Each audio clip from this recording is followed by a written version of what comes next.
This is probably the best part of my job, is watching apprentices grow.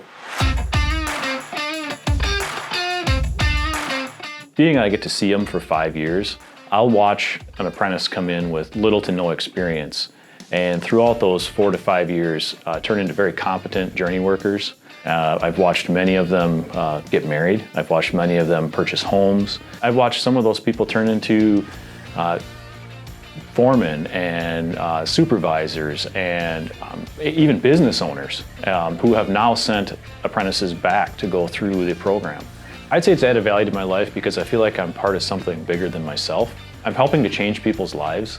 I'll have apprentices that come in with lots of barriers to school. We're looking at people that may be food insecure, people that may be housing insecure, people that maybe had challenges in school where they just didn't really fit into school.